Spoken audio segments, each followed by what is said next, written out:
This is your last chance. After this, there is no turning back. You take the blue pill, the story ends. You wake up in your bed and believe whatever you want to believe. You take the red pill, you stay in Wonderland, and I show you how deep the rabbit hole goes.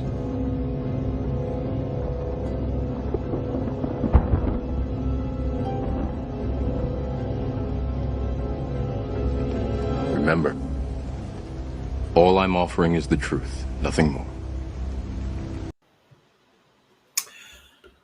Good evening.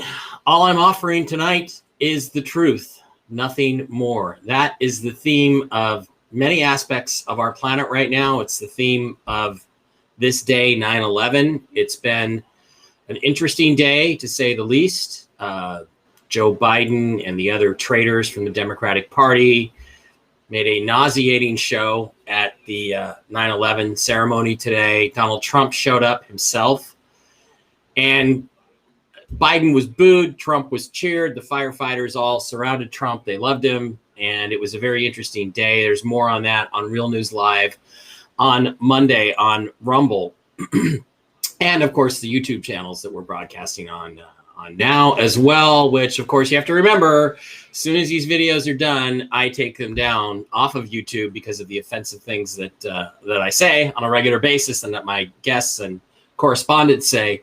So keep that in mind as we go through this. All right. Because it's 9/11, it's a very solemn day. It's a day that most of us, if we're old enough, remember very distinctly. I remember that, 20 years ago, I was married. I was with my wife. She was getting ready for work. I had the day off for reasons I don't remember. She had the Today Show or something on the little TV in our bedroom, and story came on, and Katie Couric was yapping about a small airplane that hit the towers. And then, of course, we saw the impact of the second plane. And that's when we all realized what was really going on, which is that planes were striking the Twin Towers in a terrorist attack. And from that moment forward, our planet has been in disarray.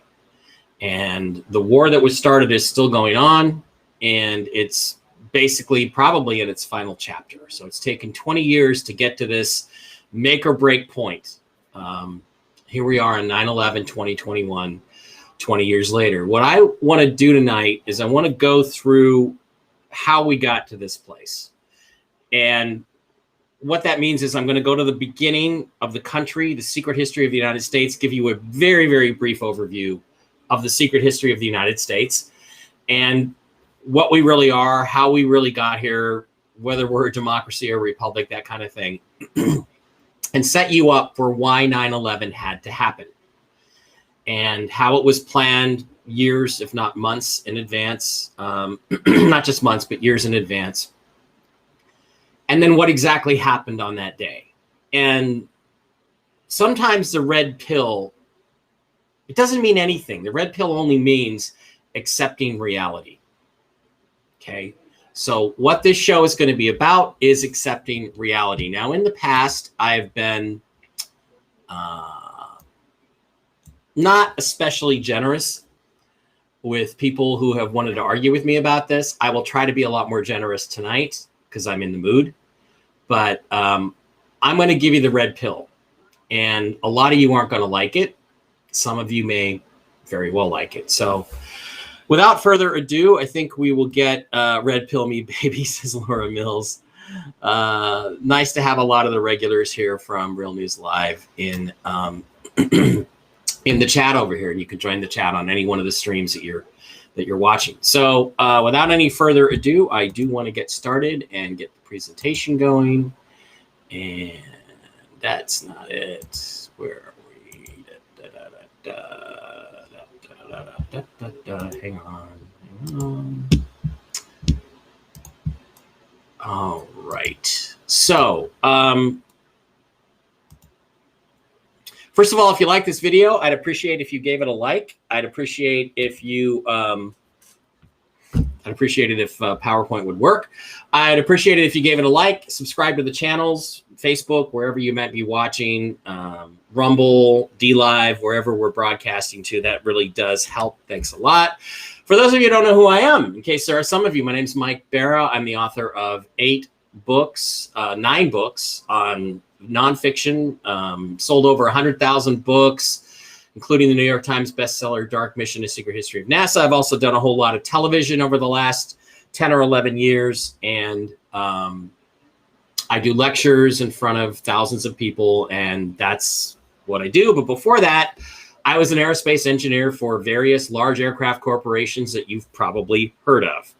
So it's with that background that I came into this, and I want to remind you again, all I'm offering you is the truth here, nothing more than that. So the events of 9/11, 20 years ago today, were tragic. They were horrifying. They were created a lot of anger, which they deservedly should. And they are under intense scrutiny, as they have always been, by people who are conspiracy theorists. Now, I say that I am unabashedly a born-again conspiracy theorist, and that is true. But I have, I don't know, a little bit more of a moral compass on that than a lot of folks do, in the sense that I don't buy every conspiracy theory until it's proven out to me. So, for instance, I was on a TV show called Truth Behind the Moon Landing a year or so ago, and I played the crazy conspiracy guy, although I knew for a fact that we had gone to the moon and that there was a moon landing. But, you know, I felt, hey, if we got to the truth at the end, that's the most important thing. So that's what I'm going to focus on tonight, is that we're going to get to the truth of what happened on 9/11. Well, it all starts way, way back with the Declaration of Independence and the early formation of the United States government. And at that time, the United States was envisioned as a republic. A republic is different than a democracy. In a republic, you're supposed to hire representatives to represent your local interests with the national government, and you have full responsibility, full reliability. If you damage your brother, you make him whole. You find a way to make him whole. You take full responsibility. In a democracy, you have limited liability, and insurance companies take the responsibility, and you pay them to do that. So there's a huge difference between what really goes on in the democracy and a republic. Well, most people think of the United States as starting with the Declaration of Independence on July 4th, 1776. That's when we celebrate our Independence Day, and that is the day we officially did become a republic, the Republic of the United States. However, that didn't last long. But what we had initially was a set of rules that would govern the new republic, called the Articles of Confederation and Perpetual Union between the states. And keep in mind that this was a covenant between the states. One of the rights set out in those Articles of Confederation, which are the rules of the republic over and above the rules of the democracy, was that, first of all, you have an unfettered right to travel to and from any of the states of the union. So when Joe Biden tries to say you can't use an interstate highway unless you're vaccinated, well, he's full of shit. And the Articles of Confederation say that you can travel and nobody can stop you. So, of course, what happened is, after the Declaration, we had the American Revolutionary War. We had Washington crossing the Delaware, the various fights and battles that took place between the Union Army, the early Army, and the American Revolutionary Army and the British Redcoats. And the general perception is that the Americans defeated the British, that we beat them up enough that they basically gave up and let us have our own country. That is not, in fact, true. What actually happened is, while the war was still going on, that the United States and the Crown of England came to an agreement, a financial agreement, to allow for the separation of the United States, for us to go our own way. That is why Cornwallis surrendered to Washington at Yorktown. It was part of a financial agreement. In return for that, there had to be new financial documents created to signify the new union. We were, in essence, at that time, part of the Commonwealth. Well, what that became is a document that we now call the Constitution. Now, the word Constitution is very interesting because it comes from a financial phrase, name, word called a constitutor. And a constitutor is one who secures the debt of another person. If I co-sign on a loan that my brother takes out, I am the constitutor of his loan. If he doesn't pay it, I will. So what the Constitution was, the general argument or the general historical lesson that's given is that, oh, well, the Constitution was created because the rules of Confederation, Articles of Confederation, were not specific enough. So they had to get a lot more specific. No, it was because the British Crown wanted more specificity as to exactly how everything would work and who would be in control. And the answer is them. So what we did is we came up with this Constitution that basically gave over the national property of the United States government to the British Crown as collateral. So that's why we needed to have the Constitution. Also, please keep in mind, the original Constitution is not the one that we see today. It's very, very similar, but it was called the Constitution for the United States, not the Constitution of the United States. That is a corporate fiction. So again, in a democracy, as opposed to a republic, you have these very, very different organizations and structures and the ways that things work. And once we signed the Constitution, we ceased to be a republic and we became a democracy. Now, why we became a democracy is because we owed a lot of money to the Rothschilds Bank of France, who had financed the American Revolution against their enemies, the British. And then in turn, the British said, tell you what, we'll let you go your own way and we'll secure your debt in return for control over your national government. And we agreed to that. At least the founding fathers did. So in a republic, you're governed by elected representatives. In a democracy, everyone participates in every decision. You vote on everything. In a republic, you're governed by an established set of laws. In the democracy, you're governed by the majority rules. In a republic, you have protection of individual rights. In a democracy, there is no protection of individual rights. Does that sound familiar as to what's happening in the United States today? In a republic, you have protection of property rights. When you own something, you have a loyal title to it. No one can take your land from you. Not true in a democracy. There's no protection of property rights. There's things like eminent domain and liens and seizures. In a republic, it's ideal for large and diverse populations. In a democracy, it is not a practical way to work for a large country. And republics avoid extremes like mobocracy, like we saw last year in the United States, and tyranny, like we're experiencing right now.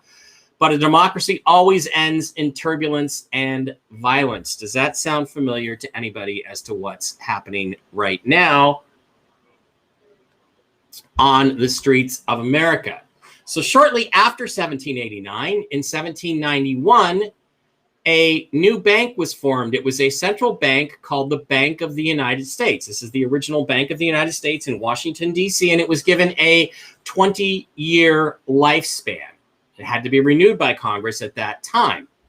Well, let's move forward. Let's move forward 20 years, or 20 years from 1791. In 1811, the Central Bank of the United States was allowed to dissolve. So what happened right after 1911? The War of 1812, where the British invaded, sacked the White House, burned it, took the president captive, and then did what?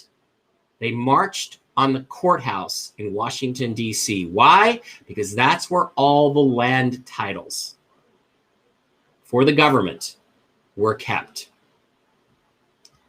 So after they defeated us, which they could have easily done in the Revolutionary War, we said, okay, you can have your central bank back. And the second central bank of the United States was initiated, and it was finally gotten rid of in, I think, around 1835, when Alexander Hamilton became president. He got rid of the central bank, and basically we had the most prosperous period in American history. And that's why Alexander Hamilton was in the Oval Office of Donald John Trump. So 70 years after 1789 is 1859. Is 1859 a significant date to anybody? Yeah, that's when the southern states, which had been added after the Constitution, after 1789, started to openly revolt against the Union, the original 13 colonies and a few other states that had been added to the northern part of the United States. So what's commonly taught is that, the Confederacy was created purely as a means of continuing the social norm of slavery. That's not what happened at all. What happened is that it had been 70 years since the Constitution, and guess what? The payment was due. Because what the United States did is they basically went bankrupt in 1789. The Constitution was the agreement for the discharge of that bankruptcy. But what most people don't know is that a bankruptcy discharge is not debts being forgiven forever. They're only forgiven for 70 years. So 1789 to 1859 is 70 years. And so the northern states went to the southern states, which had all the mineral riches, all the cotton, all the coal, a lot of the coal, whole bunch of the stuff that was needed to pay off this 500 million, Andrew Jackson and not Hamilton, I'm sorry. And Andrew Jackson is on the White House wall with President Trump. And so what they did is they said, well, we need you to help pay off this 500 million debt to the Rothschilds Bank of France, or at that time, the King of England, who had secured our debt. We need that money. And the southern states said, screw you. We're going to form our own country. So they formed the Confederacy. The Rothschilds then backed the Union, and the Civil War began shortly thereafter. It always takes a little bit of time for the plan to come into place. In this case, I think everybody was surprised because the southern states said, screw you. We're not going to pay those debts. They're not our debts. They're yours from the Revolutionary War. So the result was the Civil War and the defeat of the Confederacy by the Union forces. Ulysses S. Grant defeated Robert E. Lee. And a lot of people think that, the Confederacy was defeated and they were thrown, they were forced to surrender. The Confederacy, in fact, never surrendered, ever, to the Union. Lee surrendered his sword to Grant at Appomattox, but the Confederacy never actually surrendered, and it still technically exists as a viable legal entity to this day. And does that paint a little bit different picture as to why the current Union globalist forces have been so anxious to destroy all Confederate symbols? So after that, there were some changes made to the Constitution. The corporate Constitution of the United States of America was brought in to replace the Constitution for the United States of America. And the 13th Amendment, which was supposed to be originally about not having any titles of nobility or anything like that, no kings in the United States ever holding any office, that was replaced with the Slavery Amendment. Because remember, the whole scam about the Civil War was that it had something to do with slavery. No, what in fact happened in the Civil War is that the bankers thought to themselves, well, slavery, let's not get rid of that. Let's figure out a way to make everybody a slave. So what happened in the Civil War is that the United States had lost its national rights under the first bankruptcy. Under the second bankruptcy discharge, we lost the states' rights. That's what this war was all about. Then you jump ahead, and in 1909, something was created. It was brainstormed in a place called Jekyll Island, and there was also this Bretton Woods meeting where they discussed, well, what are we going to do and how are we going to deal with the upcoming 70-year cycle in 1929? And what they decided is that they would begin to tax income and that they would create the Federal Reserve Bank of the United States, which is, of course, not federal and it's not a reserve. And then they put in the income tax because now we're going to tax your labor. And the next thing they did was, again, we had the stock market crash in 1929. There was a run on banks, the fiat, the currency collapsed, and everybody said we went into the Great Depression. We had the Dust Bowl. And everybody said, please, please save us, Mr. Roosevelt. And so what Roosevelt did was he took away all the gold and silver. Well, those were the terms of the 1929 bankruptcy dismissal of the United States. The discharge for 70 more years was the creation of the New Deal. And by the way, every New Deal agency, including the IRS and the Department of Agriculture and Education and the Department of Social Security, these are all extra constitutional agencies. None of them was allowable except for the fact that the United States was in a state of emergency at the time, which is why the United States has been in a state of perpetual emergency ever since the 1929 bankruptcy, in essence. So the plan then was to start another war. That's the way that they financed these things. So what they did is they financed Hitler. They brought the Nazis to power in Germany. They brought Germany back. They started World War II. Hitler and his panzer divisions streaked across Europe. They conquered France and Poland and Czechoslovakia and absorbed all these nations and threw the world into World War II. There is Hitler himself at the Eiffel Tower. But the United States wasn't in the war yet. So we had to get the U.S. into the war, and Roosevelt was committed to that, but he didn't know how to do it. So then we had Pearl Harbor in 1941, where there was this attack. The Americans went nuts. We declared war on Japan. Germany declared war on us because Hitler was told to. And the United States was then plunged into World War II, which went on for 5 absolutely horrific, bloody years.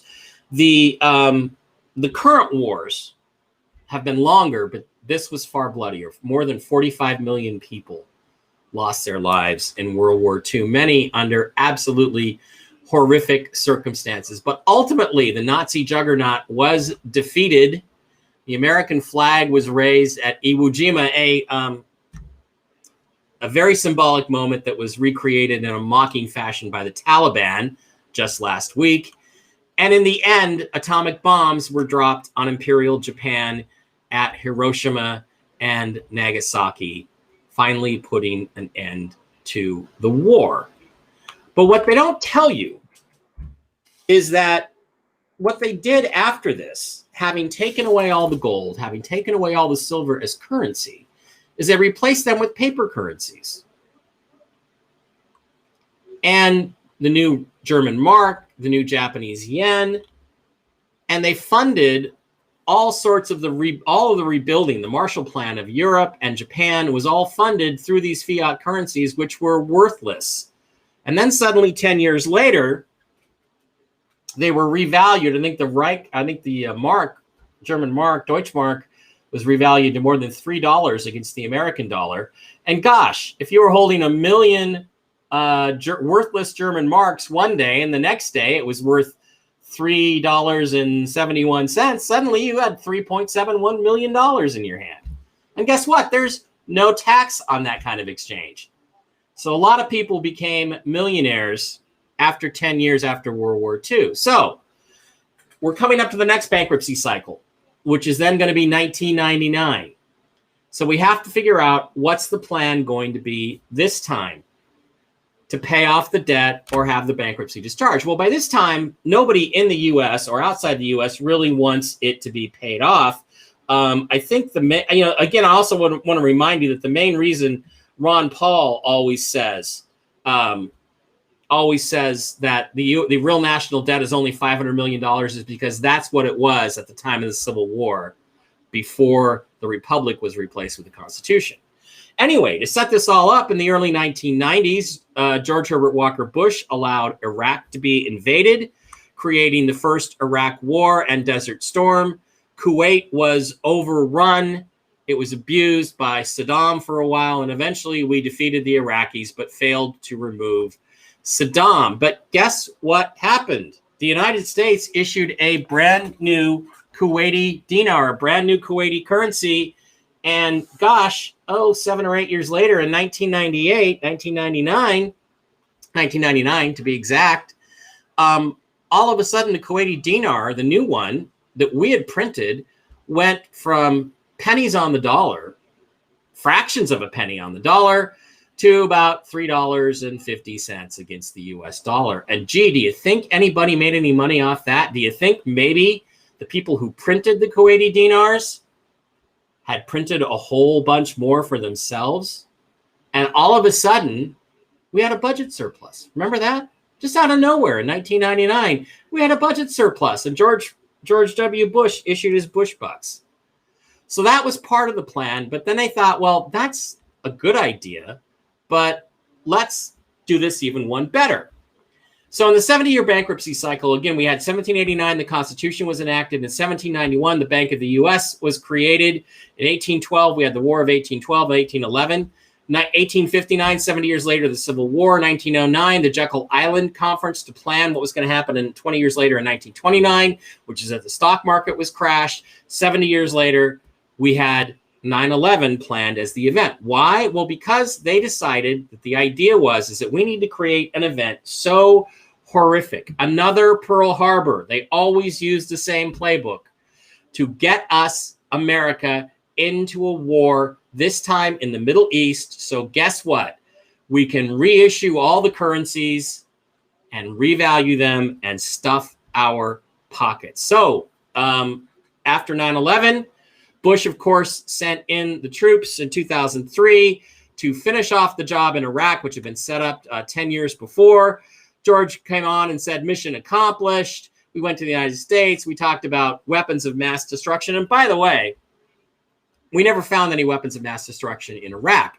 There were some there because we know for a fact that trucks came up to these laboratories and emptied stuff just days before UN inspectors came in. I mean, what do you think they were doing? Delivering Krispy Kremes to the weapons labs? No, what they did is they took them and buried them in the Bekaa Valley in Lebanon. And Israel, in 2005, just a year or two later, went in and invaded Libya right up to the Bekaa Valley, got out all those chemical weapons, and then retreated back inside of Israel. So those are just some side things that came up. But the whole stimulus for this, the whole reason for it was 9/11 and the attacks on the Twin Towers and the Pentagon. And they were planning an attack apparently on the White House. Now, a lot of people have made a lot out of the presidential daily briefing. But again, we need to go back and sort of review this. We've not been able to corroborate some of the more sensational threat reporting, such as that from a service in 1998 saying that bin Laden wanted to hijack U.S. aircraft to gain the release of the blind Sheikh Umar Abdul Rahman and other U.S.-held extremists. What this means is that this thing was planned by the intelligence communities, not necessarily Bush, the president, although I'm sure he knew something was up and that his job was going to be to start a war. So what basically happened is that these two jetliners, as we've been told, were flown into the Twin Towers. There were massive fires and they collapsed. It's really important to understand how the Twin Towers were designed, how they were engineered. Now, just to let you know, I was an aerospace engineer for 25 years. I worked again for major aerospace corporations. I was a structural designer. I did things like stress calculations. So I know about airplanes. I worked on the 757, the 737, the 767, the 747, the 777, the MX missile, the F-35, the Global Express private. I worked on all kinds of projects. Now, this is a really interesting design. The Twin Towers were designed in a very specific way. They had a central core, which went up the middle, which had, I believe, 59 steel columns to support the weight. And then they also had floor trusses, which extended out, and floor plates themselves, which were designed to contain the load. And then they had exterior columns, of which there were, I think, well over 240. So what this is, in essence, is what you would call in engineering a monocoque design, where the skin of the structure, whether it's the aircraft or the race car, actually holds a lot of the stressful load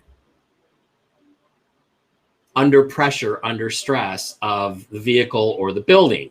The difference, of course, with a race car or a plane is that you've got dynamic stresses, whereas with a building like this, you have static stress, meaning it's always the same. There's not a lot of variation in it. But this is the construction of the Twin Towers. You can see the various steel columns going up in the vertical. You can see the exterior, and you can kind of see the inner core of the building. Here's a better shot. This is the inner core. The horizontal trusses were load-bearing and went out in all directions from that inner core. And then you had the exterior skin, which was all steel, picking up all kinds of that extra structural weight. Here's a diagram of what the building looked like. So you've got all this stuff designed to carry the load of this 110-story tall wonder, marvel of engineering that were called the Twin Towers. Here's a shot of the exterior lattice work. It's faintly Arabic, which kind of pisses me off, but it was all designed to help carry the load of these buildings. Here's an example of what it looked like down in the lobby area, and there's the main central core, which was holding the building up. So what happened with 9/11, these things were so strong that even after the building collapsed, that a lot of this structural lattice work was still standing. So what happened is two airplanes, well, at least what's considered to have happened, is that two airplanes, both 767s, I believe, crashed into the World Trade Centers, World Trade Center 1 and World Trade Center 2. The main difference between the two of them is that both of these buildings, WTC-1 and WTC-2, was that on WTC-2, the pilot hit much lower, way far, about a third of the way down or a quarter of the way down, whereas on the first one, the pilot actually struck the building pretty high up.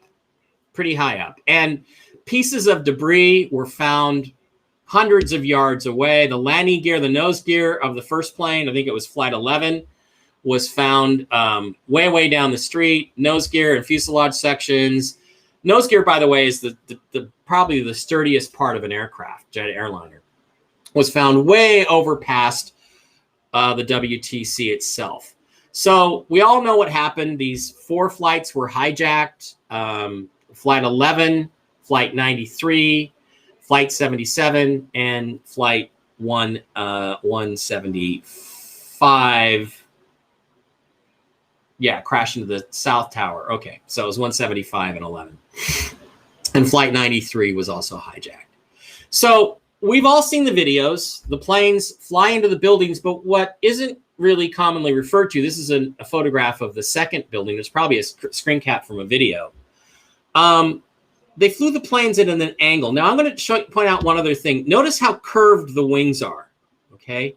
The wings are curved because this plane is flying at a very high rate of speed, like 450 to 500 miles an hour. The stress on the airframe is making the wings bend before it disappears into the structure of the building and shatters that lattice work. So when they did hit, WTC-1 was hit at 8:46 and WTC-2 was hit at 9:02. They both were tilted at an angle. Notice it's tilted at an angle and the wings are curved. So what the reason is that they did this is so that they would do damage across as many floors, up to 10 floors, as possible with the wings and the body, and they would cut through the buildings at an angle and do extensive damage to the structure of the building. The Pentagon was different because it was struck at basically ground level and didn't have all this extra weight above. But then what happened is that the second building struck, WTC, I can never keep them straight, 1 or 2, WTC-2, collapsed first because it was struck lower. So even though the fire didn't burn as long, it went down first because it had tens of thousands, hundreds of thousands of tons of steel and concrete pressing down on this gaping wound. And then the other tower collapsed later. And these are some of the images that we all remember from that day. Now, the debris fields of the two collapsed towers were extensive, and you can see that the WTC-1 debris field definitely covered World Trade Center 7, especially the back end of it. The debris field from WTC-2, World Trade Center 2, went all the way down almost to Albany Street. So it was quite extensive. Exterior columns were found actually on Bankers Trust Building. Here's a shot of the ground zero the day of the attack.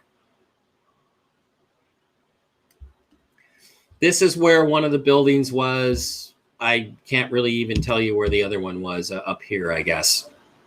It's now a memorial.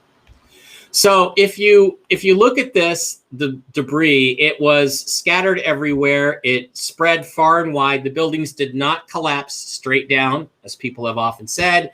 You can see pieces of the outer lattice work very, very far away from the actual collapse area. Notice these other buildings have big holes in them from damage and debris being flung at them. This is what was left of one of the two towers. I don't remember which one.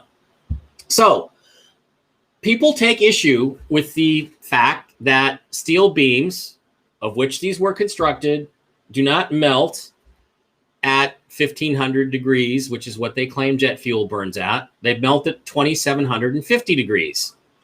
And the WTC was designed to withstand the impact from a Boeing 707, which causes 10% more damage than the 767s that hit the WTC. That last part is not correct. The amount of damage caused depends on the weight of the aircraft and the velocity, which is called inertia. That dictates what the force is. A fully packed 767 traveling 450 miles an hour is a lot bigger bomb than a flimsy little 707 from the 1950s, not to mention the fact that the impact was designed at like a very slow speed, like a landing speed when they say that, like 130 miles an hour, because they assumed if it was going to happen, it was going to be an impact. So what the conventional story is that these buildings were hit. There was an inferno after that. The fire reaches 800 degrees centigrade, hot enough to melt the floor supports, which were made of a different steel than the exterior and the interior columns, and that they eventually warped, weakened, and ultimately snapped and collapsed. I'm going to tell you that's pretty much exactly what I believe happened, and I'm going to prove it to you. Now, people who say that it was controlled demolition and there were bombs point out to images like this, and I think there's some videos I'm going to show you here in a minute, of of windows being blown out, saying, oh, well, there were bombs. There were bombs in these buildings. You guys set this bomb off just a hair too early. So let's go back. I'm gonna stop sharing here for a second. Let's go take a look at some videos of the actual impacts, and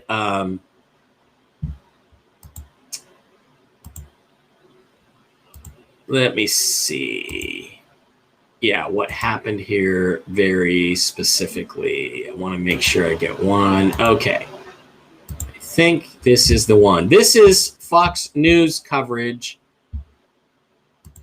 of the day's events as they took place. To slam into a building of this height on a day like today, if it wasn't intentional? Well, it could have been some inattention. I wouldn't rule that out. In other words, he might have had difficulty, might have had engine failure. He might have been with his head down in the cockpit instead of looking where he was going. And it depends also on the angle of the sun. For example, was he flying east when he hit? I don't know because I can't see the pictures. Even for light planes, there is a traffic way up the Hudson River, not very far from these buildings, isn't there? Oh, yes. The buildings are close to the river. And furthermore, you've got three major airports in the area, LaGuardia, Newark, and JFK. And it's the busiest air corridor in the world from that point of view. So he could have been confused. And there are some height limitations. In other words, the planes that fly by there, I'm talking about personal aircraft, light aircraft, and even some, I guess, commercial aircraft. I know that return to the city from time to time and come in at about at a height about level with the top of the building there. Well, certainly, and you have a lot of helicopter operations in that area down at that low altitude. So is it in your view, this could have been an accident? We're not necessarily talking about a deliberate act here. I wouldn't think so immediately at all. You've got to find out why he crashed, and obviously, if it's a deliberate terrorist act, then there'll be a message probably from somebody taking credit for it. But right now, it sounds as though the early morning sun, we've had drivers in cars get blinded, by the sun. You could have aircraft trouble. So he could be distracted. There's a number of reasons why the aircraft might hit the building. Eyewitnesses are saying it was a small commuter plane. Again, these early reports are just coming in now from the wire services. Yeah, a small commuter plane can make a gash like that in a building, a steel building. Happened just a few minutes ago, but you can see the smoke. The smoke tower is growing. There is quite a bit of flame inside the building. The two towers are home, at least during the day, to upwards of 50,000 workers. Yes, I understand 220 floors. Right. I am reminded of a couple of things that happened recently, Dr. Gross. Not long ago, within the last couple of weeks, in fact, there was a pilot who flew. There was another one. We just saw another one. We just saw another one apparently go. Another plane just flew into the second tower. This has to be deliberate, folks. Well, that would begin to say that. Yeah. We just saw. I would begin to say that. So, yeah, we have a situation now where the towers have been struck. The fires have started.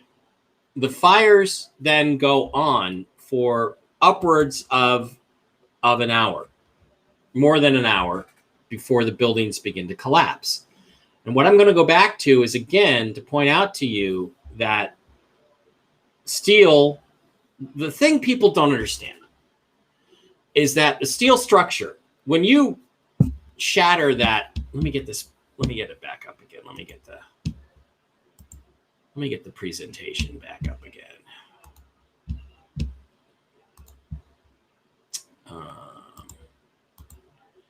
The thing that people don't understand is that when the monocoque is shattered, you've got structural damage across multiple floors. The central column, which is the chief load-bearing member, is damaged.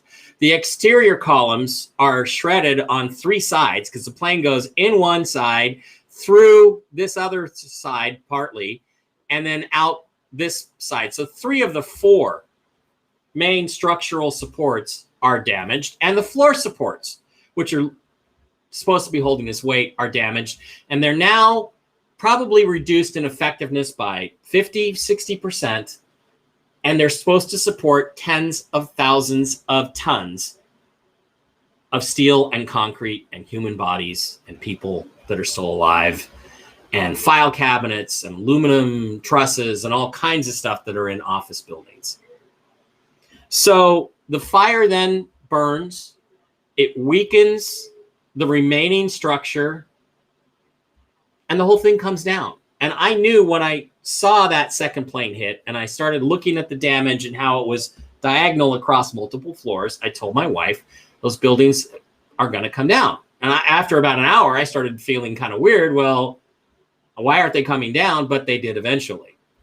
So the thing people do not understand is that with the remaining support structure, let's say it was 40%, they don't have to melt. The remaining steel trusses and supports and vertical supports and the vertical core do not have to melt to fail. They only have to weaken by maybe 5 or 10 or 15%. That's it. So the question then becomes, can steel be weakened to that extent by a fire?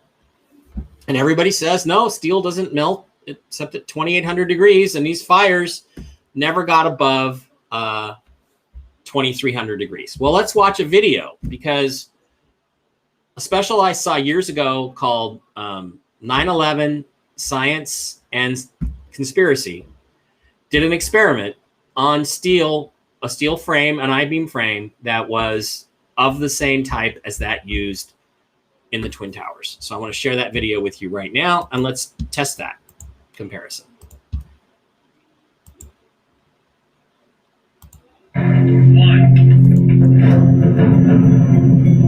So this is jet fuel. Will the metal maintain exactly its like what was structural used. integrity? Exactly like what was used in the airplanes. And the steel is exactly the same, and it's loaded up exactly the way the Twin Towers were loaded up, at least in terms of structural dynamics.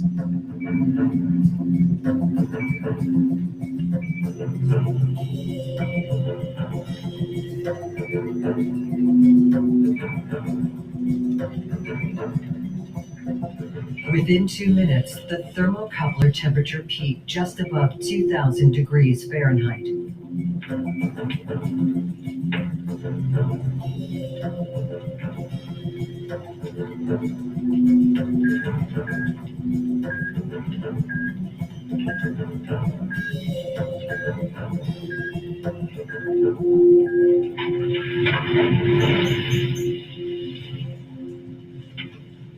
Complete structural failure took less than 4 minutes. The steel twisted in the heat and the weights fell off. Obviously. Okay, so again, they did not have to melt, okay? They only had to weaken and deform by a certain percentage, and that experiment only took 5 minutes.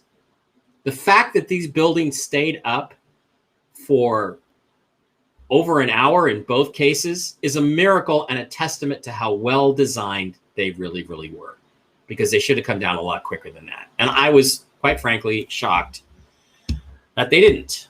So I think that argument's out the window. The temperature argument doesn't fit. So, I mean, I know we're going to have questions over here. We'll argue about this stuff as we go along, but that doesn't really fit. So then we get into the Pentagon, which again I think is a really important discussion to have, because a lot of people say, well, it was a missile that hit the Pentagon. It wasn't a plane.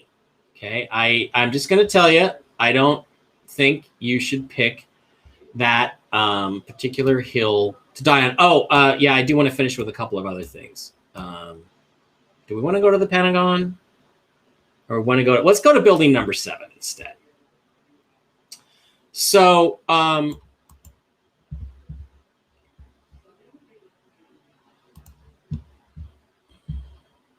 sorry, going back and forth here. So back to the explosions. So what is really going on here? Well, when a building does a pancake collapse, it's never really happened before. But when it goes bam, bam, bam, bam, bam, what happens is that a pressure wave builds up in front of the collapse, an intense pressure wave, which is going to crush floor after floor after floor, and that's going to build up 2 or 3 floors ahead of the collapse itself, maybe even 10 floors. So when you see all of this stuff blowing out, what you're actually seeing, maybe I've got it here on I think I've got it on my Twitter. What you're actually seeing is a leading pressure wave that was created by, hang on, just give me a second. The collapse of the floors above. I know I retweeted this video. Yeah. Let's see if we can watch this one.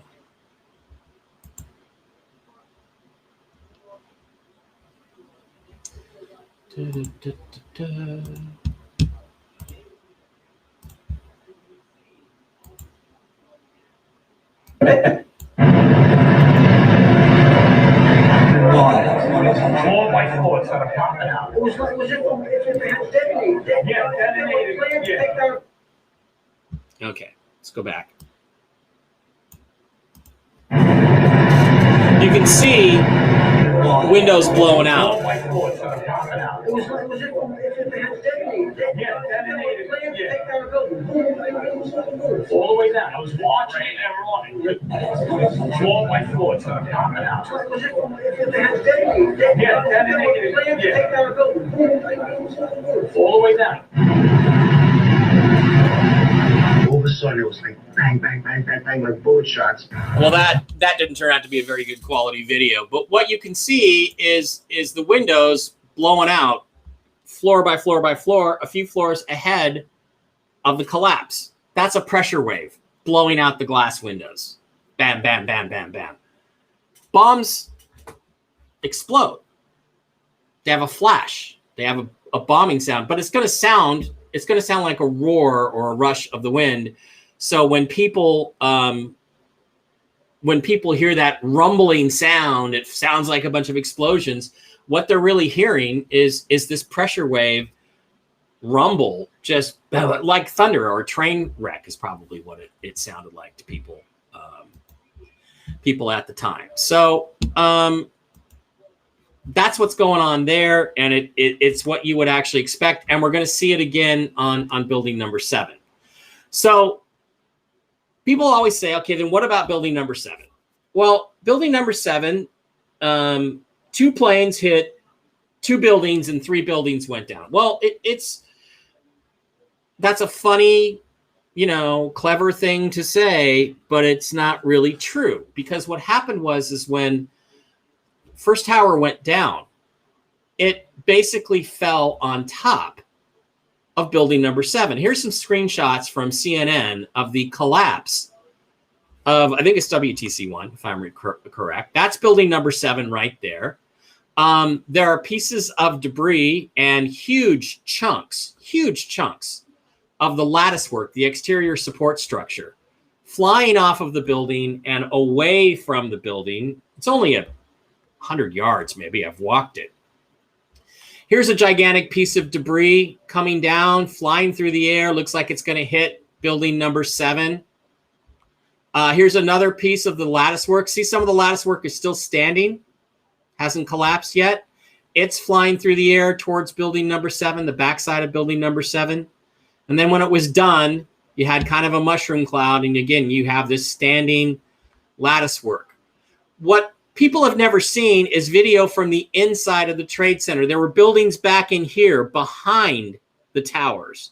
And there were still people in some of those buildings. And they took video. And when you take screenshots of the video, you can see that the backside of building number 7, the side that faced the tower, has a huge gaping gash in it. Huge. This is the penthouse building, which is going to collapse first. This is the gaping hole in the front or the back caused by debris from the WTC-1 collapse. And what the official report says is, okay, we had some heavy damage down below. That's this. And we had some heavy damage up above. That's this. Now up here is where that penthouse building is. Okay, this one right there. It was, I don't know, a service room, air conditioning. But this is exactly what happened to building number 7. And this is a zoom up when the collapse begins around the damaged area. There's no explosions visible. The building just goes down. Now, when we're going to watch the video, I want you to notice this is the penthouse structure standing up and tall and fully intact. And then it begins to deform because this wound right here can't support its weight anymore because there is molten debris in the building. Again, weakening the steel structure, support structure, by a certain percentage. I didn't share any of those videos? Oh, shit. Okay. Well, we'll go back to them. And then it collapses through the backside of the building, triggering the collapse. Hopefully, and yeah, everybody wants to talk about WTC-7 is still there. Okay, so, oh, I'm not even sharing right now. So let's go back and take a look at the collapse of building number 7 on video. This time I promise I will get it correct.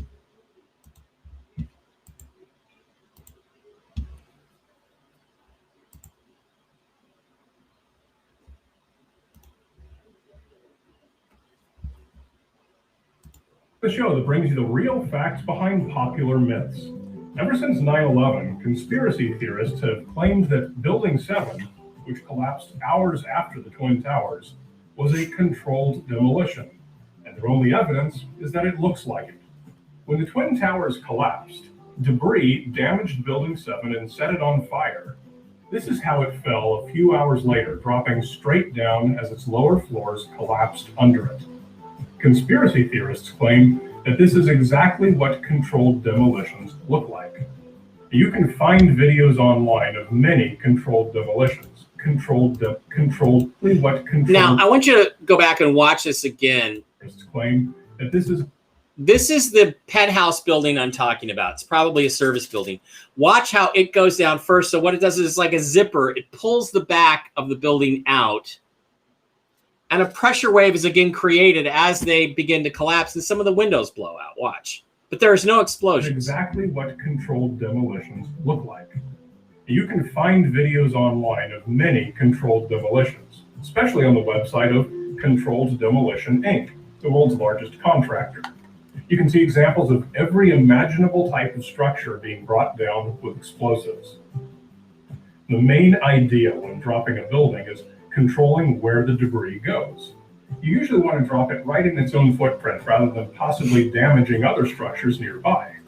Building 7 dropped nearly straight down, but not quite. The Verizon building suffered $1.4 billion in damage, and Manhattan Community College's Federman Hall was so badly crushed that what remained had to be demolished. How could a controlled demolition have managed to get Building 7 to fall so close to its own footprint? Well, one way professionals do this is to drop the center of the building first, and then let it pull the sides down on top of it. Another is to start at one end and let it pull itself down like a line of dominoes. I couldn't find a single example of something the size of Building 7 being dropped straight down all at once. So no, in fact, it does not fall like a controlled demolition. But even more significantly, Building 7's collapse lacked the most obvious and important aspect of a demolition: the explosions. In every single video of a controlled demolition I found, without exception, you can see the explosions going off throughout the structure right before it drops. To prep for a drop, workers expose the support beams, place shaped charges on them. This has to be done at strategic points throughout the whole building. But look at Building 7's video again. No explosions at all. Conspiracy theorists, 0. Real history, 1. Building 7's collapse did not look like a controlled demolition. Okay, so I agree with him 100% that it doesn't look like a controlled demolition, and it almost certainly was not a controlled demolition. It was a badly damaged building which had debris flying off of the other buildings, which I want to show you now. Let's take a look. I showed you some slides. Let's take a look at the collapse of WTC1 here.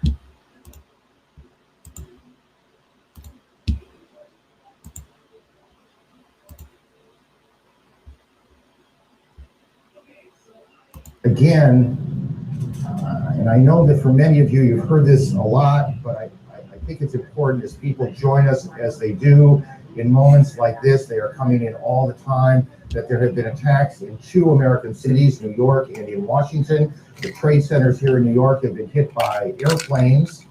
In Washington, there is a large fire at the Pentagon. The Pentagon has been evacuated. And there, as you can see, perhaps the second tower, the front tower, the top portion of which is collapsing. That's Building 7 right there. Good Lord.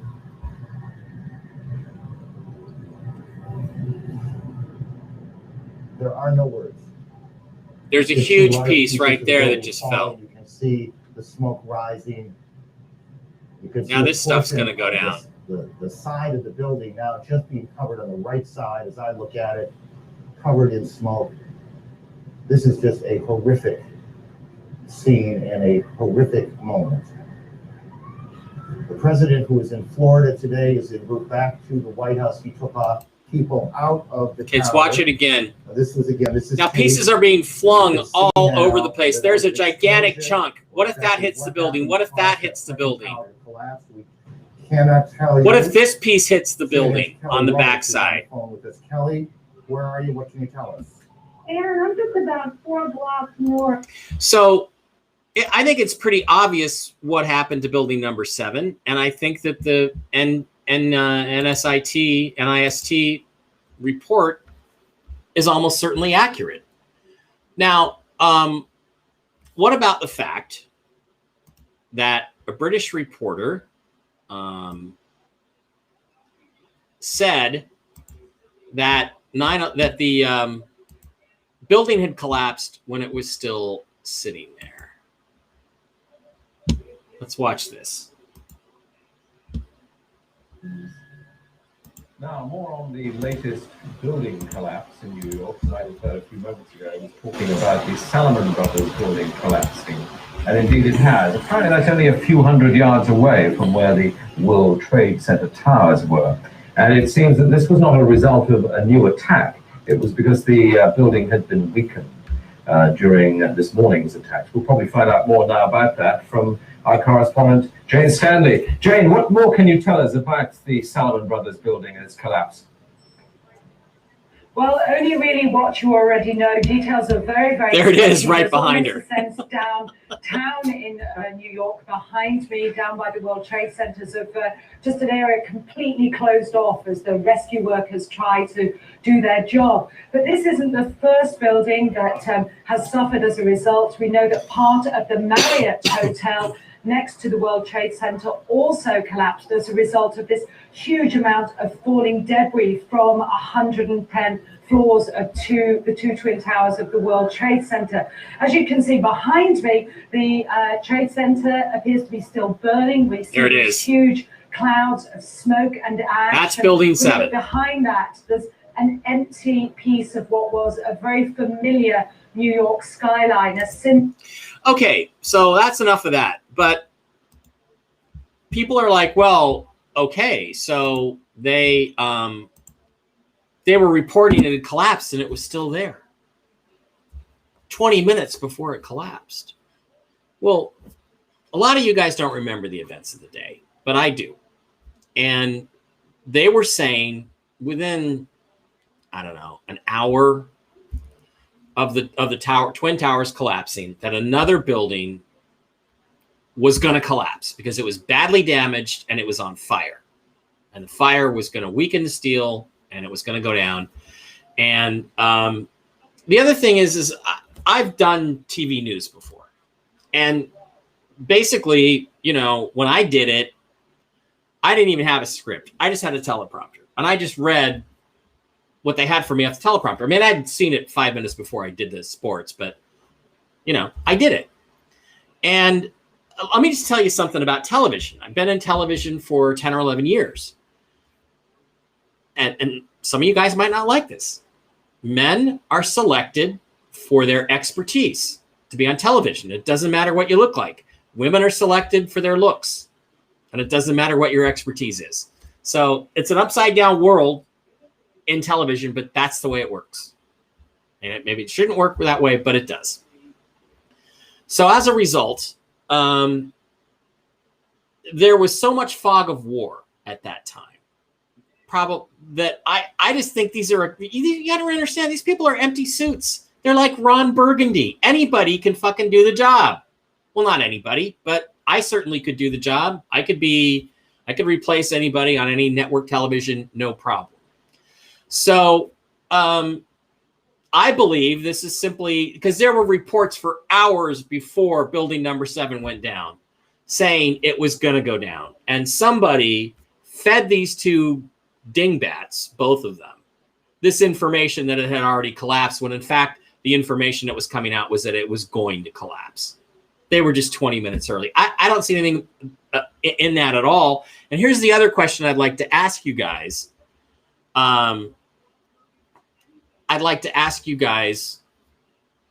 Is what do you think that means? If they pre-selected, told people, oh, building number 7 is going to go down 20 minutes before, why would they do that? What's the psychological impact of that? Why would that be any more than just having the building collapse and not saying it was going to collapse? Is it some deep, dark, satanic thing? Possibly.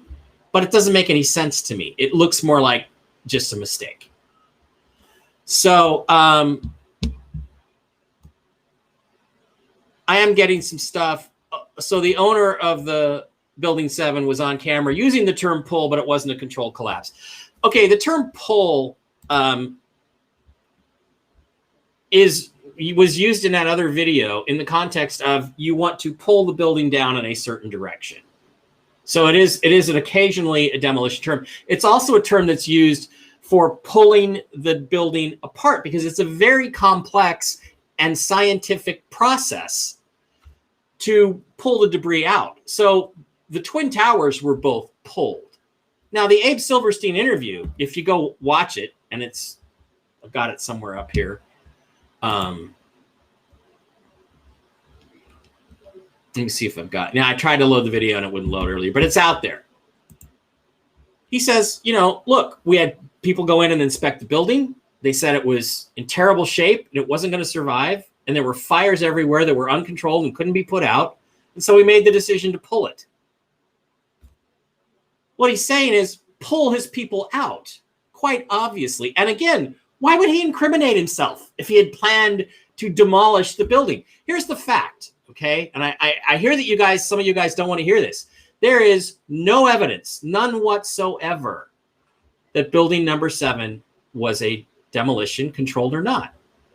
The evidence is that it was badly damaged by WTC-1 basically falling on top of it. I've shown you the pictures of the huge gashes in the building.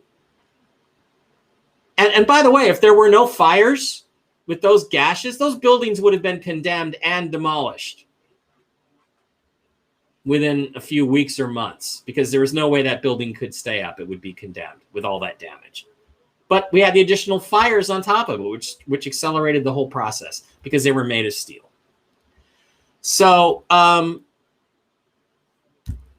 that's probably what really happened. Again, I'm trying to go with the most likely logical scenarios here. And pull the building, yeah, it's a demolition term. It's also a term for pulling apart the collapsed structure, for being taken away to the junkyard.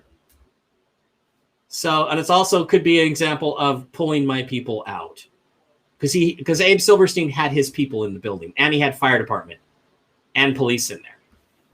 So, all right, I want to address finally the Pentagon, which one of the things that is kind of constantly being put out there is that the Pentagon was not hit by a plane; it was hit by a missile. And, you see the damage that was done. Boy, my computer is really slow tonight. You see the damage that was done. Here's the Pentagon the day before. Here's the Pentagon the day after. The damage was very extensive. It went through 4 of the 5 rings, I believe, caused the horrible fire. We all know this. This is the top of the roof that collapsed. This is where the plane went in the building. It actually hit right out here and skidded across into the building. Actually came in at this angle and skidded across. And one of the things that's constantly used is the video, the security camera video from across the street of the plane hitting the Pentagon. Now, again, here you can see the vertical stabilizer or tail fin of an approaching aircraft, which cannot avoid impacting the Pentagon. They're trying to figure out where the camera came. So there's a security camera. And when you see it, there's really only 2 frames where you can see whatever it was that hit the Pentagon. and it struck. This is a hole, I think, in the C ring. And I'm just going to tell you, people that say it was a missile, not an airplane. I worked on commercial airplanes most of my adult life, as I shared with you earlier. These are all airplane parts. This is airplane structure. Part of the reason I can tell you that is that you can see the little lightning holes. You can see all these things that we do design-wise. You can see the olive green paint. A lot of the interior stuff is painted with an olive green primer on Boeing jets and never painted with a white gloss or anything else. Here's another piece of aircraft structure. I suspect it's a side panel or part of a winglet or wing end piece or part of the elevator. This is an electronics bundle that would run through the structure There's hydraulic tubes. Again, some of the olive green stuff they didn't bother to paint. Actually, it looks like it might be leading edge because these might be a movable leading edge piece. Here's part of the aircraft skin. So again, I keep hearing there was no aircraft debris at the Pentagon. There's aircraft debris everywhere. And the pictures are out there. This actually is the C from American Airlines, from the upper fuselage. This is the upper fuse. That's the lowercase a. This is the C in America. American Airlines. Again, the olive drab colored primer piece. Here's another piece of aircraft structure. Just outside the Pentagon, on the lawn, look at all this debris. Small, tiny pieces because the airplane was shredded by the impact. Here's a worker with a couple pieces. Look at all the rivets on the exterior skin. More American Airlines logo. Here's more of the American Airlines logo. Interior structural pieces.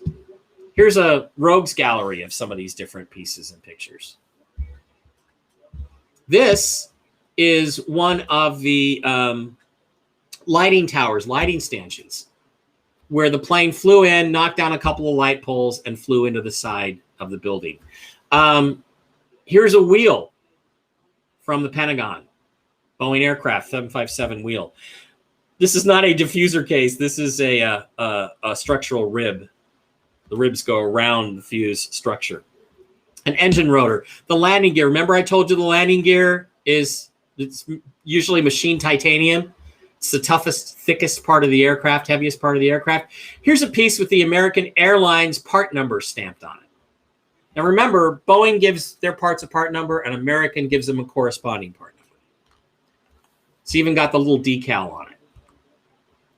Now, it's been argued that this is a cruise missile. There's way too much debris here for a cruise missile. I've looked at all the pictures. It is out there. And I don't know how anybody can say there's no aircraft debris because there's aircraft debris all over the Pentagon. You just got to look at pictures.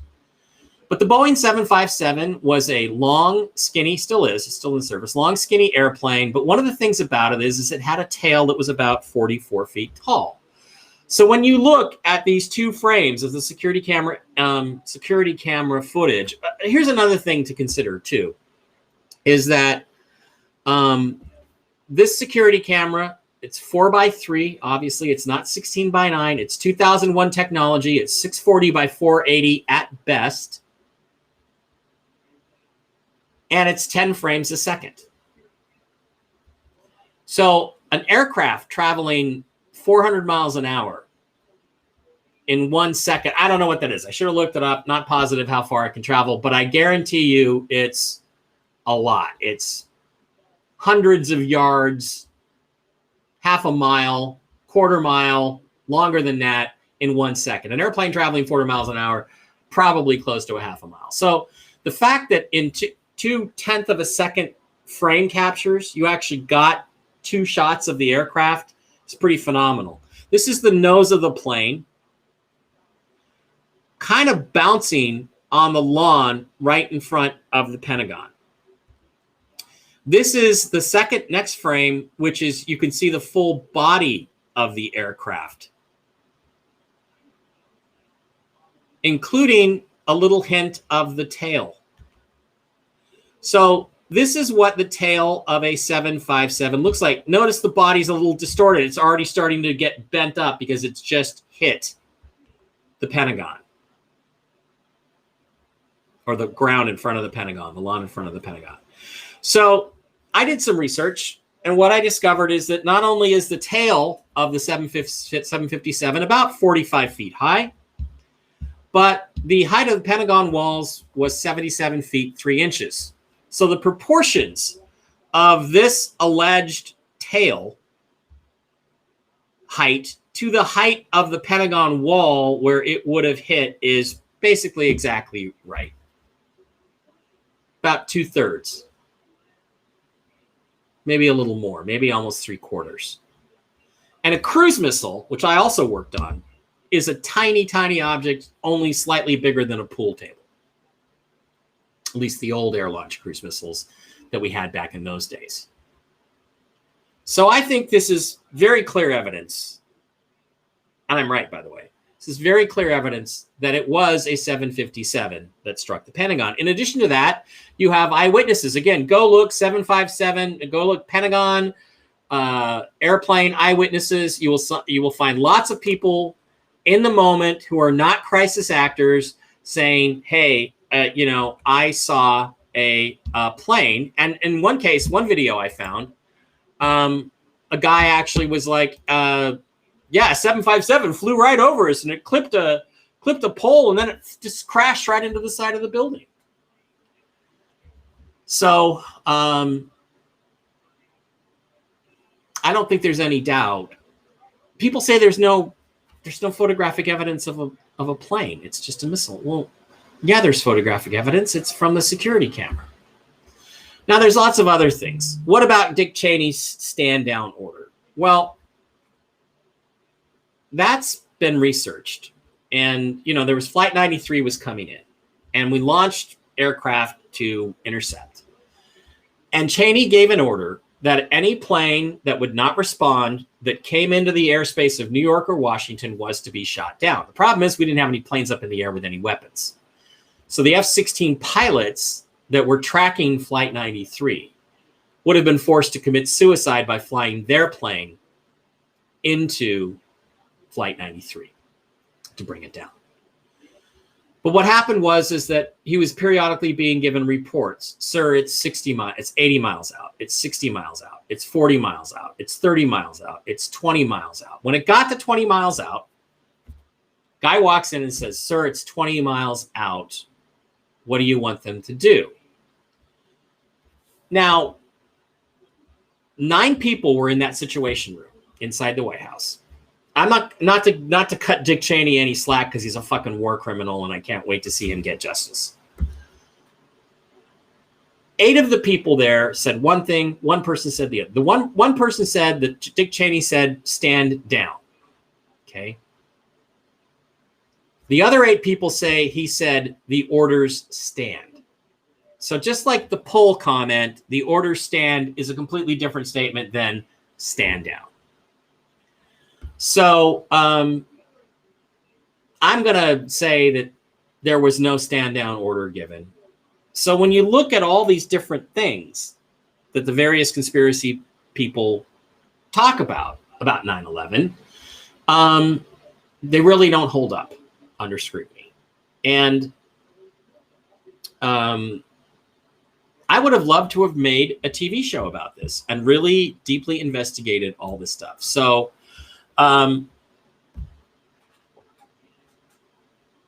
let's just go to the chat and see what kind of questions you guys have. So Mike is a great storyteller. Yeah, well, except when he forgets to put the videos up. So now, again, you guys have to understand, I'm not saying there was not a conspiracy around 9/11. I'm saying there was a conspiracy.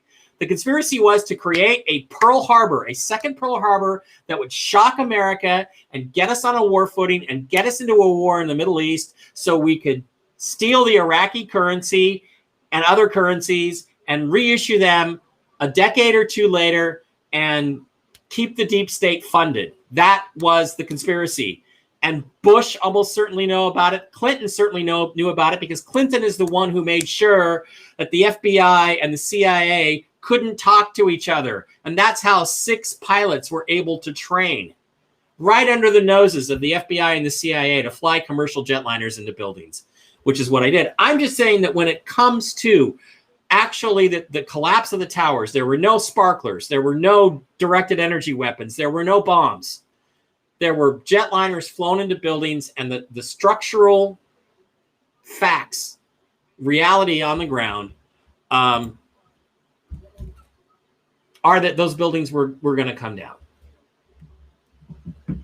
once they were hit. Barry, do you think the planes hit the towers exactly where they're supposed to? No, the first plane hit way too high. Now, I'm going to tell you something else. I have flown the 737 Boeing flight simulator. This is what is used to train pilots. My sister Kelly, her boyfriend, used to be a test pilot for Boeing. He was one of their chief test pilots. He did all the deliveries of new Boeing airplanes and trained foreign pilots to fly them. He brought me in. And one of the things we did is I flew right into the U.S. Bank building tower. And you can do it. I have never piloted a plane before. I'd flown a couple of fighter jet simulators on a computer on a Commodore 64 years before. But with his help, 1 hour, I was able to fly around Seattle and fly into the building. Nothing happened. We didn't crash, but anyway. Yeah, sorry about the no video, guys. If there's video you want to see again, I will put it back out.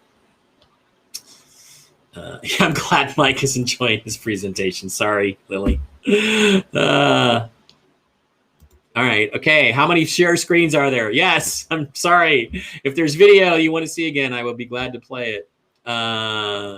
Need to redo all the Building 7 stuff. All right. Well, let's go. Let's see. Do I still have that? Shit. No, of course I don't. Tell you what, you guys hang on.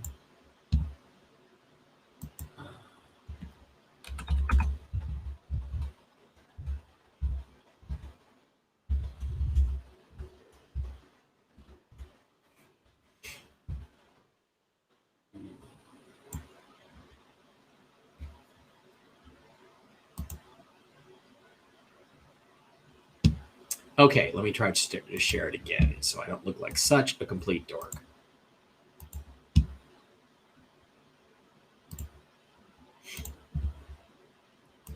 Building 7 looked exactly like a controlled demolition. Actually, no, it didn't look anything like one. I'm Brian Dunning, and you're watching In Fact. Welcome to the show that brings you the real facts behind popular myths. Ever since 9/11, conspiracy theorists have claimed that Building 7, which collapsed hours after the Twin Towers, was a controlled demolition, and their only evidence is that it looks like it. When the Twin Towers collapsed, debris damaged Building 7 and set it on fire. This is how it fell a few hours later, dropping straight down as its lower floors collapsed under it. Conspiracy theorists claim that this is exactly what controlled demolitions look like. Exactly what controlled demolitions look like. Theorists claim that this is exactly what the penthouse building goes down first, look like. And then down. You can find videos online of many controlled demolitions, especially on the website of Controlled Demolition Inc., the world's largest contractor. You can see examples of every imaginable type of structure being brought down with explosives.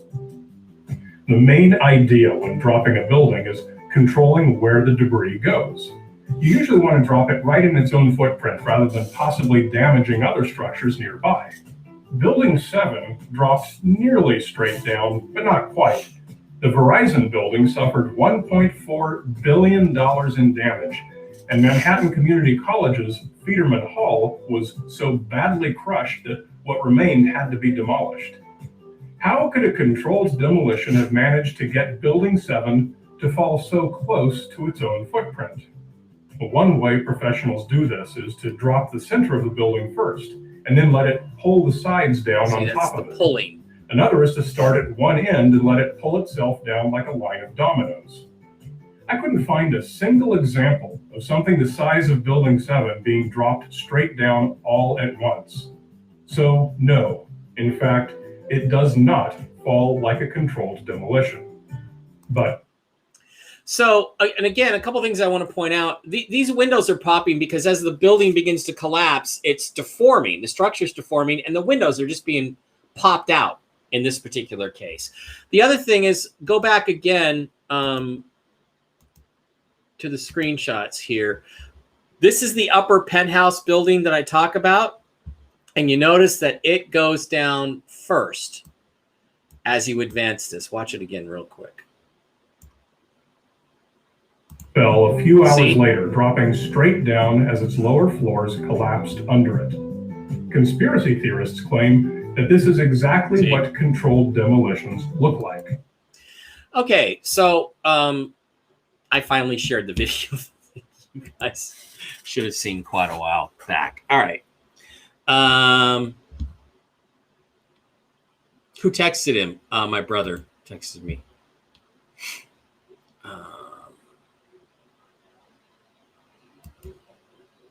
Okay, building 7 can't do it. Sorry.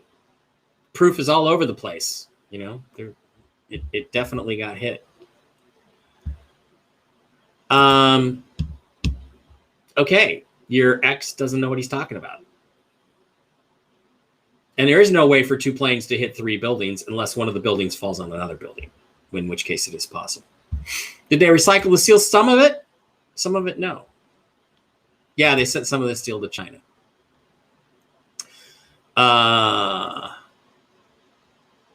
Hopefully you're talking about the in fact guy, Robert, and not me. But Architects and Engineers has proof it was a controlled demo. Really disappointed in Mike. Well, hang 'em high. Architects and Engineers doesn't have any proof of that. They don't know what they're talking about. And I just want to say about Architects and Engineers for 9/11 Truth. There's about 3,000 plus of them. Do you know how many architects and engineers there are in the United States alone? Okay, the answer is 6.5 million. So that means that architects and engineers for 9/11 Truth are about 0.1% of all of the architects and engineers in the United States. So they're a tiny crackpot minority. And I've gone through their stuff and it just doesn't make any sense. And they're, you know, look, I don't know what else to say about them except I don't think they know what they're talking about. And I would debate them anytime, anywhere, on any of their issues. Like this whole free fall thing. What the hell does that even mean? Oh, free fall speed? Most of the buildings were powder by the time they hit the ground or they started collapsing. Building 7 definitely got hit by the collapse. I agree.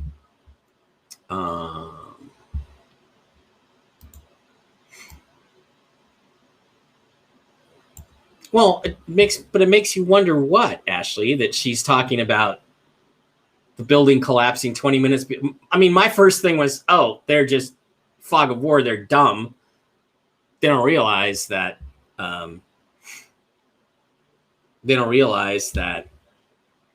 It's not down yet. They're just because they've been reporting everywhere that it was going to collapse. Why did that law firm move 600 employees and firm out of the building right before it happened? I don't know. Probably they're in on the conspiracy because I'm telling you guys again, there is a conspiracy. There was a conspiracy. The conspiracy was to create a Pearl Harbor-like event that would start basically another world war, just like they did, again, repeating the World War II playbook. They probably were in on it. They probably knew. There was a conspiracy, but the conspiracy was, let's get a bunch of Muslims to hijack airplanes and fly them into the Twin Towers. That was the conspiracy. That'll piss people off, and we'll have our war in the Middle East, and we'll have the currency thing set up again. That's what it was.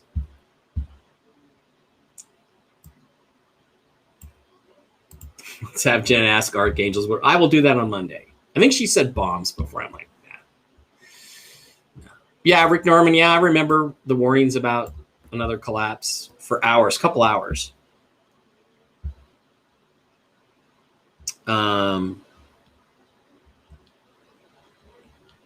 Okay. The stock market did weird shit the day before too. Yeah, or actually, yeah, I think the day before or even the morning of it was the night trading. Yeah, that was the Al Qaeda people that knew what was coming. Yeah, journalists are always trying to get the scoop. It's like their wet dream. It's not surprising they jumped in. Wow, I'm stunned that there's a few people agreeing with me here. What about the Simpsons episode that predicted it? I don't know. I don't remember. I know there's some story out there like that. But again, there's people that say, oh, what about the Simpsons predicting Donald Trump coming down the staircase? Well, they made that episode a couple weeks after Trump came down the staircase. So what do I think of Dr. Judy Wood's theory? I think Dr. Judy Woods is a crackpot. I think you don't need laser beams and sparklers and all this other shit to bring the buildings down, or bombs, or, you know, I mean, do you realize the amount of work that would have to go into putting charges on 110 floors? Somebody would have noticed that. You don't need that. You got airplanes. 400,000-pound airplanes flying at 500 miles an hour at an angle, crashing into the building, setting a thing on fire. That's probably going to do it. I don't even think the plan really was to bring the towers down. It doesn't have to be. The attacks themselves probably would have been enough. What about the burnt cars blocks away? Molten steel, very strange. I was at Bear Stearns in Midtown and lost family and friends. Still feels fresh to me too. The thing, most of the molten stuff that I believe you see in the images is not steel, it's aluminum. Remember, office buildings are full of aluminum. There's aluminums in my camera stand here, my tripod. There's aluminum in the chair. There's aluminum in the tables. There's aluminum filing cabinets. Aluminum will melt at about 1200 degrees. So that's all molten aluminum is my guess. Yeah, Silverstein made a lot of money. So did short sellers. Okay.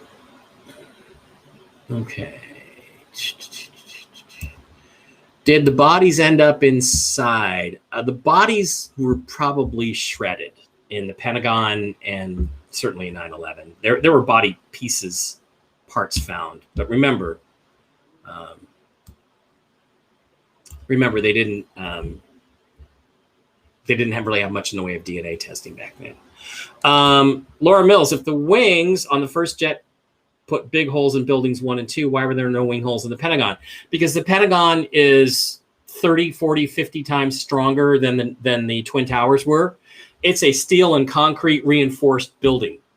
So it's designed to withstand a nearby Hiroshima-sized nuclear blast with only the windows being blown out. So basically, the only part of the plane that made it through the Pentagon walls was the fuselage, which is the densest part, and it shredded. You know, they've got computer simulations showing where all the pieces went. The wings just got sheared off at the Pentagon. And also, if you look at the Pentagon impact point, the shape is round, and there is a little bit of something there where the wings went in, but they got snapped off. Yeah, I've heard about this one too. I mean, don't kid yourself. They plan these things decades ahead. I'm not arguing that. No, airplanes are not designed to do anything upon impact except not burn. The interior stuff is not supposed to burn, at least not toxically. An airplane is like a tin can. Most of the commercial plane, most of the skin is about 1/10 of an inch thick, which is this is probably half that, maybe 1/10. That's about 1/10 of an inch. That's a scissor blade. So that's the skin of the airplane protecting you when you're in the air. What gives it its structural strength is the pressurization. That's why it's a monocoque design. That's what you do. It's like a Coke can.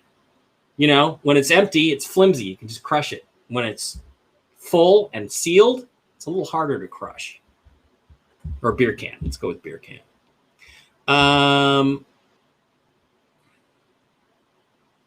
So hopefully I just explained that to you, Laura.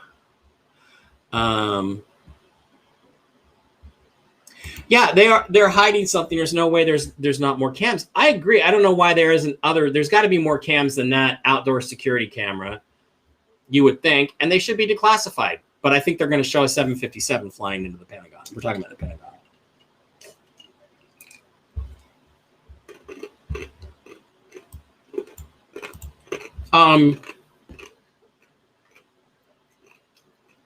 I presume you're talking about, I don't know which one you're talking about, but you're generally wrong because they did do it. Wow,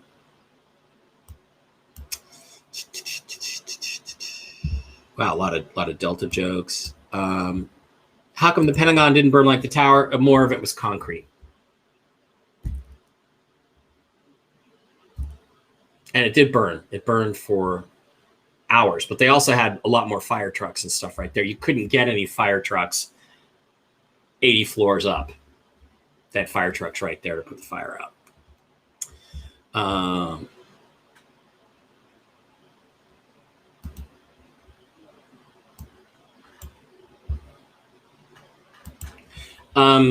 Yeah, Ash, I think we're talking about the Pentagon. It didn't really vaporize. It just was shattered into a million small pieces.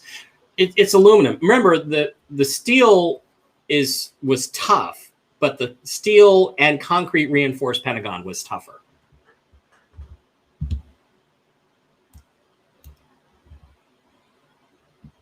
Well, no, I obviously I think that they were all CIA trained. The Bin Laden the people that were hired to put the terrorists in the schools were trained probably by CIA.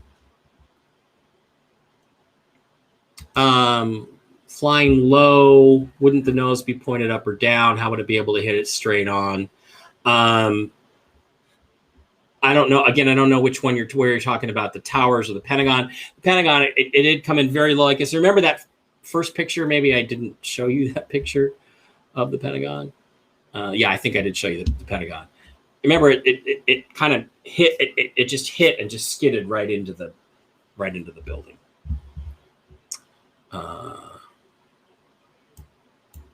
Yes, also suspicious. Again, I'm saying there is.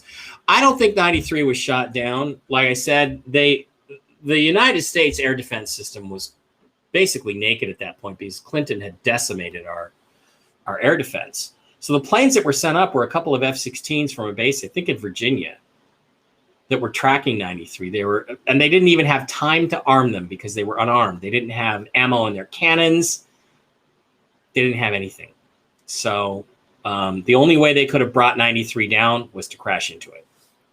So, don't you think these sick bastards also use 9/11 as a... Yeah, sure. Well, and again, you know, there's a rumor, I think it's Jan or somebody else says that, you know, 9/11 is actually Jesus' real birthday, which is why they like to do terrible things on 9/11. By the way, I watched Lucifer last night, season 6, episode 1. Show's coming to an end. It used to be a really funny show, but you know, you ever notice, guys, the one name that's never mentioned, never been mentioned once in 60, 80 episodes of that show? Jesus. Wonder why that is. You would think Jesus and Lucifer would have had a thing. What about the empty hole in the ground on Pentagon? Again, that's a rumor that I don't think is substantiated. If you look at Flight 93, I didn't really do much of anything with Flight 93 because it's not that controversial. I've seen airplane debris and stuff like that there.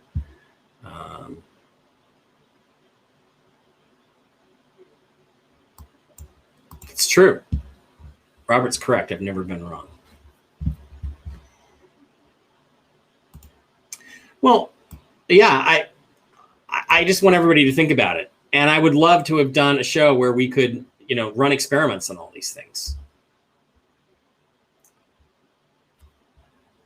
Yeah, because there were no explosions going off. It's just a leading edge pressure wave as the floor is just pancake. Yeah, again, I think it was molten aluminum, most of it, and it's buried under the dirt, and it's going to stay hot down there until it's exposed to the air. It can start to cool off.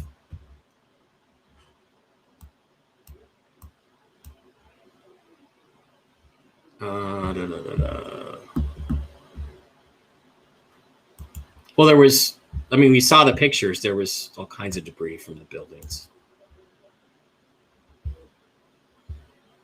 You know, I don't know. You at that time, you could have still taken over an airplane. Probably they probably had very advanced technology. But you know, again, like I said, I sat in a 737 simulator, a real one. It's exactly like the real cockpit of a real airplane and a real 737, and I was able to make some maneuvers and fly my plane into a building. So I don't know. Pentagon would not have been as easy. I'm sure of that.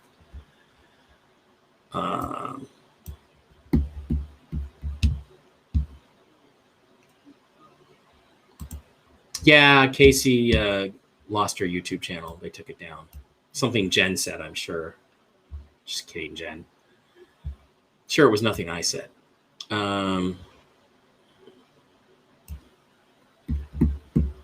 Drinking whiskey on the rocks. All right. Yeah, there were no demolition explosions. Okay. Ines Ball, Mike, thanks for the report. I live in Virginia near DC, and the plane that flew into Pentagon flew over a colleague of mine when he left for work. There's a no-flight zone in this area. Yeah. So it was definitely a plane.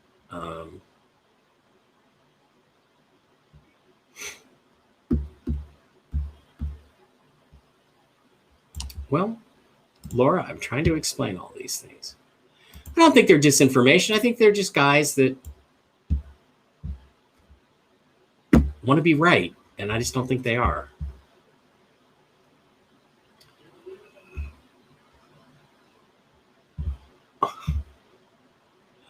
I was in my bedroom in Bloomington, Minnesota, with my ex-wife. Shame that every time I think about it, I'm going to think about her. Yeah, there's all kinds of conspiracy stuff here. I just don't think the conspiracy. I just think the conspiracy involved a bunch of pissed off Muslims flying airplanes into buildings, like they said on the South Park episode.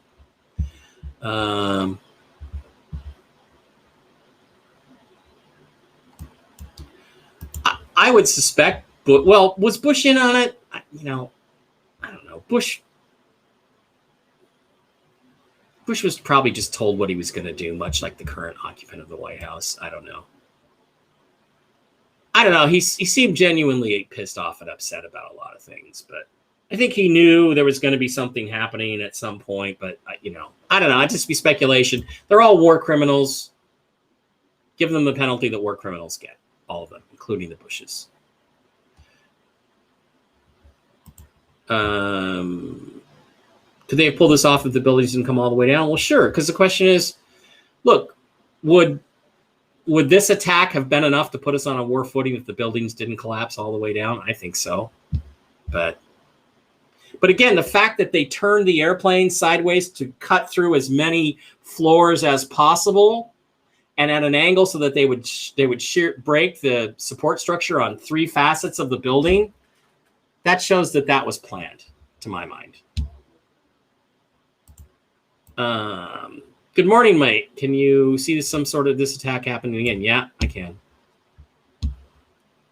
But not if we win. But what's your opinion on Flight 800? Flight 800 was shot down by a missile. That's what made me a conspiracy theorist. Was Flight 800. So, actually, I just did a show with my friend Sean. Sean, what's your last name? Having a middle-aged moment here, and I'm going to talk all about that when that comes out.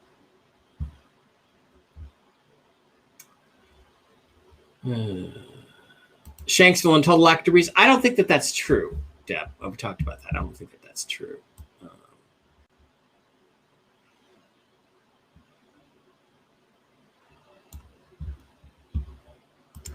I said architects and engineers, and that includes all kinds of engineers. I may be wrong. I thought it was 6.5 million. It may be 1.5 or 2.5 million. But if it's 2.5 million, it's like then the 3,000 architects and engineers are 1/100th of 1% of all the architects and engineers. So same thing still applies. How can aluminum planks cut through steel like buildings like butter with no resistance? They don't. It's a question of inertia creates force. So when you have 400,000 pounds traveling at 500 miles an hour, give or take 400 or 500 miles an hour, it's just a question of inertia. And one being, we're not talking water balloons versus concrete walls. We're talking, a baseball versus a plexiglass door instead of a glass door, plastic door. If you fire it out of a cannon, it's going to go through the plastic door, even though the plastic is a lot harder than the glass. Something like that. I don't know. That was probably a terrible analogy, but anyway. I'm grateful your brother got out that day too. Okay. Your mom let you stay home from school because I was going to go to the Puyallup Fair. The first plane hit right after I woke up, and I'll never forget that feeling. 800. Oh, I could do it. I could do TWA 800 sometime. Well, it was supposed to be at a higher altitude. It got directed down. They put them into a firing range of a military exercise that was going on. There's radar tapes of an object that performs exactly like a missile called the Standard Missile, which is a ship-fired anti-aircraft missile, which was firing at a target. There's a picture from a wedding of the target behind the lady's head on Long Island, like at the time of the explosion. And the thing was supposed to hit the target, and it found the airplane and hit the airplane instead. And it was 1996 in the middle of a presidential campaign, and Bill Clinton didn't want to be embarrassed, so they squashed the entire thing. And by the way, Pierre Salinger, who released the radar tape, the guy who gave him the radar tape was then prosecuted for giving him the radar tape. The government argued that the radar tape was a fake. But you know what they charged him with? Distribution of stealing government property. So how could the radar tape be government property if the radar tape was fake? So lots of other reasons. And the fact that the plane, as it's flying along, do I have anything that looks like a plane? As it's flying along, if the missile, when the missile hits it, the CIA video had the explosion happening, which they said was internal, which is a complete lie. And then the plane goes up like this and then comes down, and they had to do that because of the debris field. What the truth is that if a missile or a bomb went off in the middle of the airplane and split the airplane in half, the heaviest part of the airplane is the tail, the wing box, and the tail, the empennage. So the second that was severed, the engines are cut off instantly. There's no more forward thrust, and the tail's going to go like that, and the plane is going to drop like a rock, which is what really happened.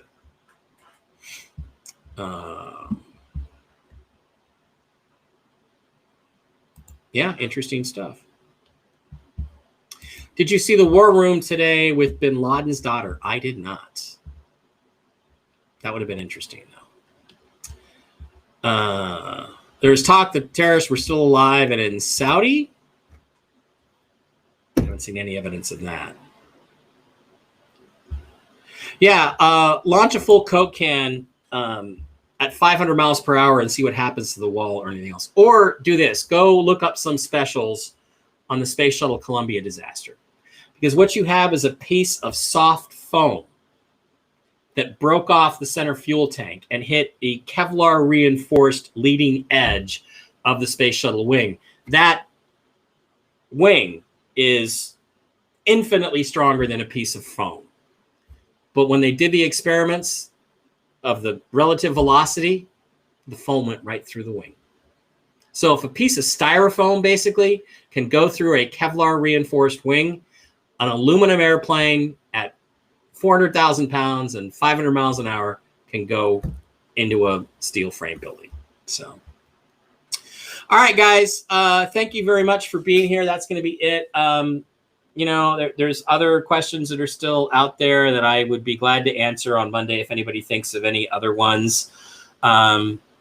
it's just really a shame that there's so much disinformation amongst our community. I mean, basically, there are people in the conspiracy community who won't talk to me anymore. Jordan Sather. I'm not going to mention any names, Jordan Sather, because I speak the truth on 9/11. But the thing is that you have to understand it can still be a conspiracy without there being, bombs in the Pentagon or bombs in the Twin Towers. And the thing of it is that if you let yourself get distracted on all this nonsense about bombs and controlled demolitions and laser beams and sparklers bringing the towers down, then you're not focusing on the real conspiracy, which is the deep state that plotted this to put us on a war footing and start a war in the Middle East, which is still going on today. We're still suffering the consequences of 9/11 20 years later. And don't think that what happened in Afghanistan the last 2 weeks was not coordinated to happen at this time of the year. It was. So don't focus on the silly stuff about planes can't take buildings down. They can, because we just saw it with our own eyes 20 years ago. Focus on who did it and why and who did it benefit. And you'll have your answers. All right, guys, thank you very much for being here. I'll see you back with Jen.